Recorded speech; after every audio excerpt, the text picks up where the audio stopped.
ஐயனார் துணை சீரியல்ல பாண்டியனால வானதியை பார்க்காம இருக்கவே முடியல. என்னதான் பிரேக்கப் பண்ணிக்கலாம் அப்படின்னு சொல்லிட்டு அவங்க பிரிஞ்சாலுமே வானதியோட நினப்பு பாண்டியனுக்கு இருந்துக்கிட்டு தான் இருக்குது. அவங்க வெளியில எதையுமே காமிக்கல அப்படின்னாலுமே உள்ளுக்குள்ள வானதியை ரொம்பவே மிஸ் பண்ணிக்கிட்டு இருக்கிறாங்க. வானதியுமே இந்த பக்கம் என்னதான் நம்ம பிரிஞ்சிடலாம் அப்படின்னு சொல்லிட்டு வந்தாலுமே அவங்களுக்கு பாண்டியனோட நினப்பாக தான் இருக்குது. வீட்டில் சாப்பிடவும் பிடிக்கல, எந்த வேலையுமே செய்ய தோணலை. அவங்க பாண்டியனோட நினப்பிலே தான் இருக்கிறாங்க. ஆனால் பாண்டியனுக்கு ஏற்கனவே வானதியோட அண்ணன் மேலே நிறைய கோபம் இருக்குது. ஏன்னா அவங்க நிலாவையே ரொம்பவே தரகுறவாக பேசியிருந்தாங்க. அதனால் நம்ம வானதியை பார்க்கவே கூடாதுன்னு சொல்லி ஒரு வைராகியத்தில் தான் பாண்டியன் இருக்காங்க. ஆனால் வானதியால் அப்படி இருக்க முடியலை. அவங்க கிளம்பி பாண்டியனை பார்க்குறதுக்காக வராங்க. பாண்டியன் கிட்ட பேசவும் முயற்சி பண்ணுறாங்க. ஆனால் பாண்டியன் முகம் கொடுத்து கூட பேச மாட்டேங்கிறாங்க. உங்கள் அண்ணன் பண்ணதெல்லாமே நியாயமா? ஒரு பொண்ணை இந்த மாதிரி தகாத வார்த்தை சொல்லி பேசலாமா? அதுவும் எங்கள் அண்ணியை பார்த்து பேசியிருக்கான் அப்படின்னு சொல்லிட்டு சண்டை போடுறாங்க. இதை கேட்ட வானதி, இதோ பார், அவன் என்ன பண்ணான்னு எனக்கு சத்தியமாக தெரியாது. அவன் பண்ணதுக்கும் எனக்கும் எந்த சம்மந்தமும் கிடையாது. ஆனால் நீ ஏன் எல்லா கோபத்தையும் என்கிட்டயே காமிக்கிற? என் வீட்டில் உள்ளவங்க இந்த மாதிரிலாம் பேசுகிறாங்க அப்படின்னா அது அவங்க மனசில் உள்ள செயலோட வெளிப்பாடு தான் தவிர அது என்னோட எண்ணங்கள் கிடையாது. நான் என்ன நினைக்கிறேன், நீ கொஞ்சமாவது யோசிக்கிறியா? பாண்டி, நான் சொல்கிறத கொஞ்சம் நல்லா கேட்டுக்கோ. எனக்கு கல்யாணம் நடந்தால் அது கண்டிப்பாக உன்னோடு தான் இருக்கும், இல்லைனா எனக்கு கருமாதி தான் நடக்கும் அப்படின்னு சொல்கிறாங்க வானதி. பாண்டியனுமே இப்போந்தான் யோசிக்கிறாங்க. அவங்க வீட்டில் உள்ளவங்க பண்ணதுக்கு பாவம் இவ என்ன பண்ணுவா அப்படின்னு சொல்லிட்டு. ஆனாலும் வெளியில் உடனே காட்டிடக்கூடாதுங்கிறதுக்காக கொஞ்சம் முறைப்பாகவே தான் பேசுகிறாங்க பாண்டியன். அதை கவனித்த வானதி, பாண்டி, அதான் உனக்கு என் மேலே கோவம் போயிடுச்சுன்னு எனக்கு தெரியுதே, கொஞ்சம் சிரித்து பேசுனா தான் என்ன அப்படின்னு சொல்லி கேட்குறாங்க. அதுக்கு பாண்டியனும் சிரிப்பாங்க அப்படின்ட்டு ஒரு மாதிரி சலிப்பாகவே பதில் பேசுகிறாங்க. பாண்டி, நான் உன்கிட்ட ஒரு முக்கியமான விஷயம் சொல்கிறதுக்காக தான் வந்தேன். எங்கள் வீட்டில் எனக்கு கல்யாணம் ஏற்பாடு பண்ணிட்டாங்க.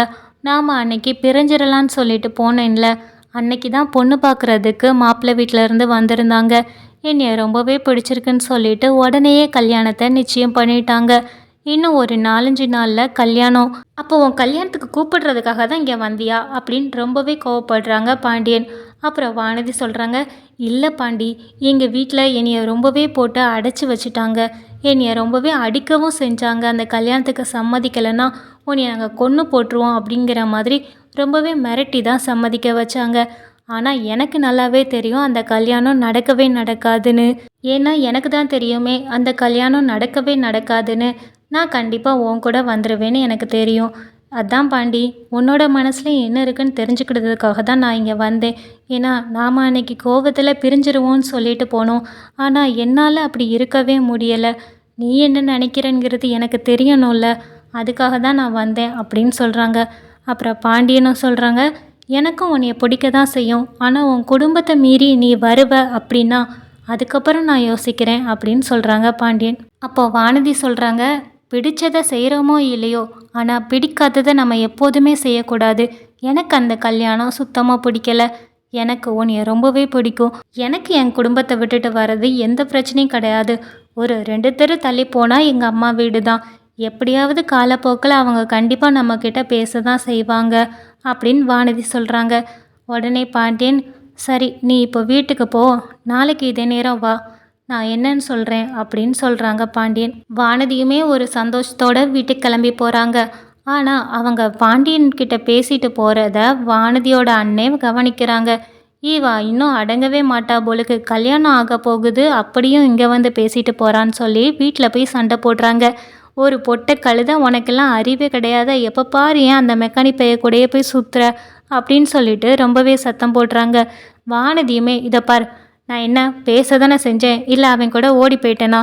இல்லை உன் வேலையை பார்த்துட்டு போ அப்படின்னு சொல்லி பதிலுக்கு பேசுகிறாங்க. நைட்டு வேலை முடிஞ்சு பாண்டியன் வீட்டுக்கு போனதுமே சோழனை தனியாக கூப்பிட்டு நடந்த எல்லா விஷயத்தையுமே சொல்கிறாங்க. அந்த பொண்ணு என்னை நம்பி வரேன்னு சொல்கிறா, நான் கல்யாணம் பண்ணிக்கணும்னு நினைக்கிறேன் அப்படின்னு சொல்கிறாங்க. இதை கேட்ட பாண்டியன், நல்ல விஷயந்தாண்டா, அந்த பொண்ணு ஓரளவு நல்ல பொண்ணு தான், அவங்க குடும்பம் மாதிரி கிடையாது, அவங்க தான் ரொம்பவே ஒரு மாதிரி பேசுகிறாங்க. ஆனால் அந்த பொண்ணு நம்ம குடும்பத்தை பற்றி எதையுமே நினைக்காம தான் உன்கிட்ட பேசுகிறா பழகுறா. அதை கொஞ்சம் மனசில் வச்சுக்கோ. சரி, கல்யாணத்தை எப்படி பண்ணலான்னு சொல்லி யோசிக்கிற அப்படின்னு பாண்டியன் கிட்ட கேட்குறாங்க. அதுக்கு பாண்டியனுமே எனக்கு என்ன செய்கிறதுனே தெரியல அப்படின்னு சொல்கிறாங்க. உடனே சோழன், நாளைக்கு அந்த பொண்ணை வர சொல்லியிருக்க அப்படி தானே அப்படின்னு கேட்குறாங்க. ஆமாம் அப்படின்னதுமே, சரி வர சொல்லு பார்த்துக்கலாம் அப்படின்னு சொல்லிட்டு மறுநாள் பாண்டியன் கடைக்கு போய் வெயிட் பண்ணிக்கிட்டு இருக்கிறாங்க. அங்கே சோழனுமே தான் கூட இருக்கிறாங்க. அப்போ வானதியும் சொன்ன மாதிரி கிளம்பி வராங்க. அப்படி வானதி கிளம்பி வரதை வானதியோட அண்ணன் கவனிக்க தான் செய்கிறாங்க. இருந்தாலுமே சரி எங்கே தான் போகிறான்னு பார்ப்போன்னு சொல்லிட்டு அவங்க காத்துக்கிட்டு இருக்கிறாங்க. வானதி நேராக பாண்டியனை தான் பார்க்குறதுக்கு வராங்க. அப்போ பாண்டியன் நடந்த எல்லாத்தையுமே சொல்கிறாங்க. நம்ம இன்றைக்கே கல்யாணம் பண்ணிக்கலான்னு சொல்லிட்டு. அதுக்கு வானதியுமே எனக்கு ஓகே தான் அப்படின்னு சொல்லிட்டு கிளம்புறாங்க. அப்போ வானதியோட அண்ணே பின்னாடியே போகிறாங்க. பாண்டியன், சோழன், வானதி 3 பேருமே நம்ம சேரன் வீட்டுக்கு தான் வராங்க. வந்ததுமே தாலி எடுத்து பாண்டியன் கட்ட போகிறாங்க. அங்கே நடேசன், சோழன் 2 பேருமே தான் நிற்கிறாங்க. அப்படி வானதி கழுத்தில் பாண்டியன் தாலி கட்ட போவேல வானதியோட அண்ணே பிரச்சனை பண்ண போகிறாங்க. அப்போ நடேசனும் சோழனும் சேர்ந்து நம்ம வானதியோட அண்ணனை இறுக்கி பிடிச்சிக்கிடுதாங்க. சீக்கிரமாக தாலி கட்டுன்னு சொல்லிட்டு நடேசனே சொல்கிறாங்க. அதுக்கப்புறம் பாண்டியன் வானதியோட கழுத்தில் தாலியை கட்டுறாங்க. தாலி கட்டி முடித்ததும் தான் வானதியோட அண்ணனை நடேசனும் சோழனும் சேர்ந்து விடுறாங்க. அவங்க விட்டதுமே சோழனையும் பாண்டியனையும் தான் அடிக்கிறதுக்கு போகிறாங்க. அப்போ வானதியோட கழுத்தில் உள்ள தாலியை பறிக்கிறதுக்காக வானதியோட அண்ணன் கிட்ட போகிறாங்க. அப்போ 2 பேருமே சேர்ந்து வானதியோட அண்ணனை அடிக்கிறாங்க. இதை பார், தாலி கட்டினது தான். அவளுக்கு இனிமேல் நான் தான் புருஷன். அவள் எங்கள் வீட்டு பொண்ணு. இனிமேல் நீ இங்கேருந்து இடத்த காலி பண்ணலாம் அப்படின்னு சொல்கிறாங்க. விஷயம் தெரிஞ்சு வானதியோட அம்மாவும் அப்பாவுமே சேர்ந்து இங்கே வந்துருந்தாங்க. வானதியோட அம்மாவும் அப்பாவும் வானதியை பார்த்து சொல்கிறாங்க, உனக்கு எப்படிலாமோ நான் மாப்பிள்ளை பார்த்து கெட்டி வைக்கணும்னு சொல்லிட்டு தான் ஒரு நல்ல மாப்பிள்ளையை தேடி, நான் ஒரு நல்ல வேலையில் இருக்கிற மாப்பிள்ளையை தேடி வச்சுருந்தா நீ போய் இந்த பிச்சைக்கார குடும்பத்துக்கு தான் வாக்கப்படுவேன்னு சொல்லிட்டு இங்கே வந்து நிற்கிறியே அப்படின்னு சொல்லிட்டு ரொம்பவே அழுகுறாங்க. அதுக்கு வானதியோ, அவங்க பணக்காரங்களாக இருந்தால் நீ வேணா கெட்டிக்கோ, எதுக்கு என்னையை கட்ட சொல்கிற? எனக்கு பாண்டி தான் வேணும். நான் இப்போ இங்கே வந்துட்டேன்.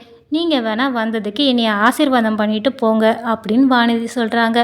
அதுக்கு வானதியோட அண்ணே, ஆமாம் உனக்கு ஆசீர்வாதம் பண்ணுவாங்க. அப்படியே அறுவாள் எடுத்து வெட்டுனேன்னு வச்சுக்கோங்க, தலை துண்டாக போயிடும் அப்படின்னு சொல்லி மிரட்டுறாங்க. இப்படி 2 பேருமே சண்டை போட்டுக்கிட்டு இருக்காங்க. வானதி சொல்கிறாங்க, இதை பாரு, கல்யாணம் நடந்து முடிஞ்சிடுச்சு.